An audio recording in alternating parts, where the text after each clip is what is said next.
Queridos amigos, hoje ouviremos uma palestra de Abdu'l-Bahá proferida em Londres, na data de 30 de setembro de 1911.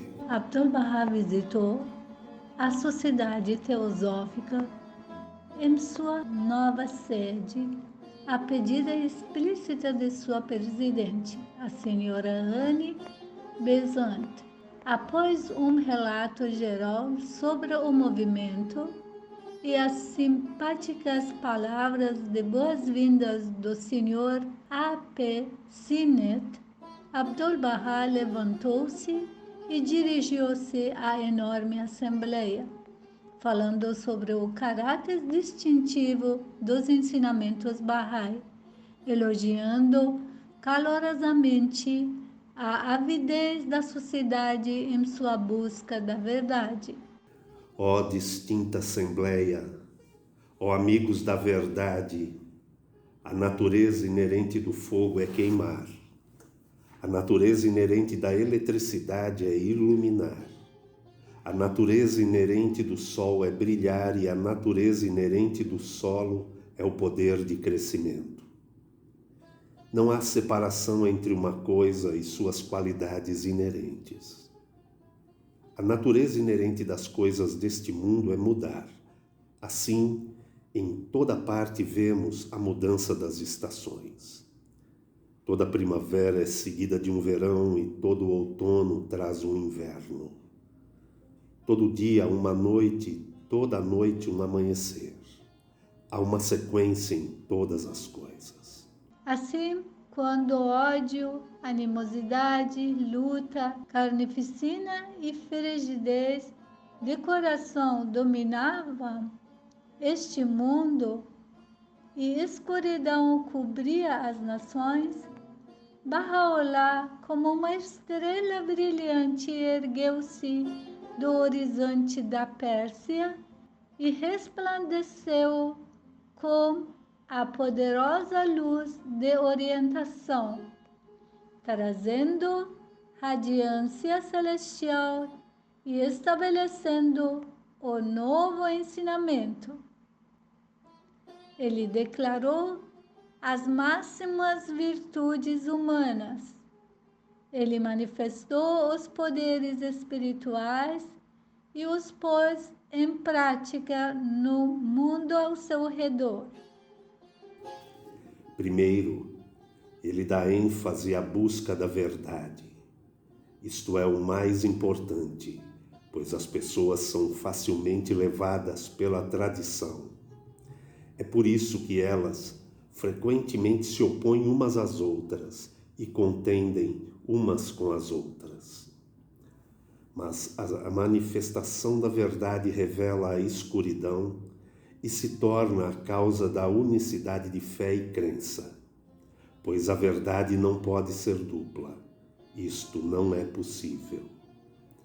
Segundo, Bahá'u'lláh ensinou a unicidade da humanidade, ou seja, todos os filhos dos homens estão abrigados pela misericórdia do grande Deus.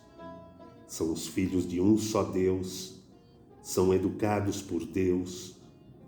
Ele colocou a coroa da humanidade sobre a cabeça de todos os servos de Deus.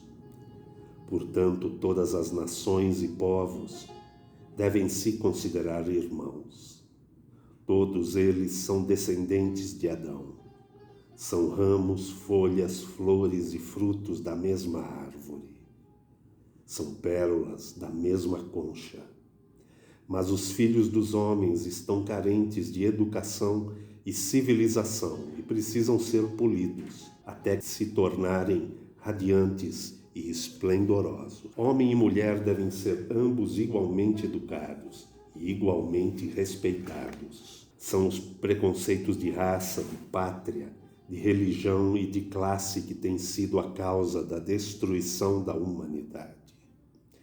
Terceiro, Bahá'u'lláh ensinou que a religião é o principal alicerce de amor e unidade e causa de unicidade.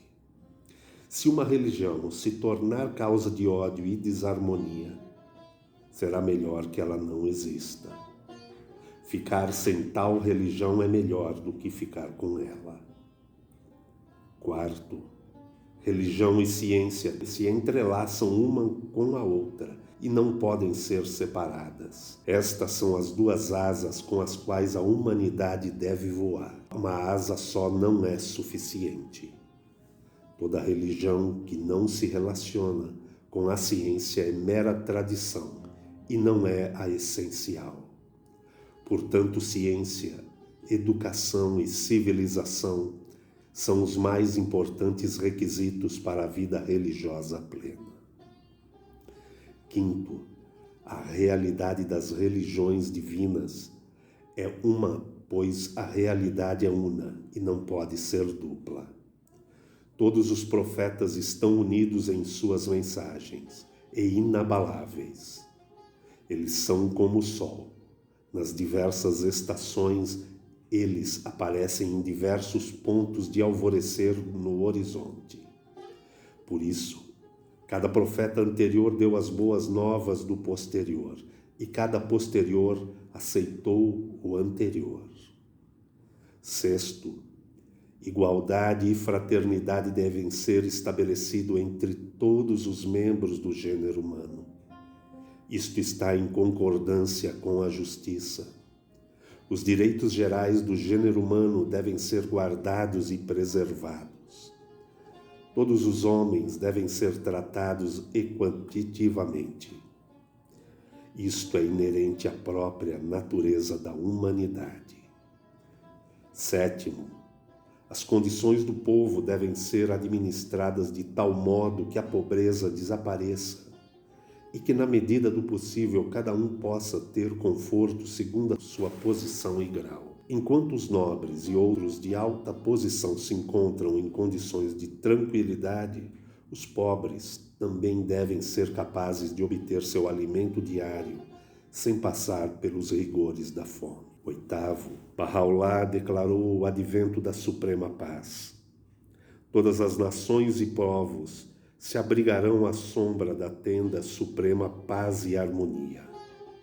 Isto é, através de eleição geral será estabelecido um grande corpo de arbitramento para apaziguar todas as diferenças e conflitos entre os governos, a fim de que disputas não terminem em guerras. Nono, Bahá'u'lláh ensinou que os corações devem receber a graça do Espírito Santo, de modo que sejam estabelecida a civilização espiritual, pois a civilização material não é adequada para as necessidades do gênero humano e não pode ser causa de felicidade.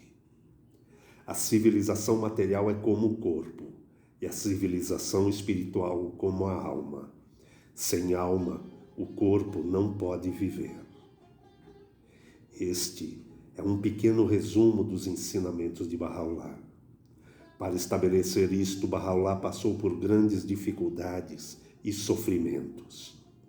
Ele estava em constante confinamento e sofreu grande perseguição. Mas na fortaleza de Aca, ele ergueu um palácio espiritual. E da escuridão de sua prisão, ele irradiou um grande esplendor no mundo. O desejo ardente dos Baha'is é que estes ensinamentos sejam amplamente praticados e eles se esforçarão de coração e alma para dar suas vidas para este propósito, até que a luz celestial ilumine o mundo da humanidade por inteiro. Eu estou muito feliz por poder conversar convosco nesta reunião e espero que esta minha profunda consciência seja aceitável para vós. Oro por vós, para que sejais bem-sucedidos em vossas aspirações e que as graças do reino sejam vossas.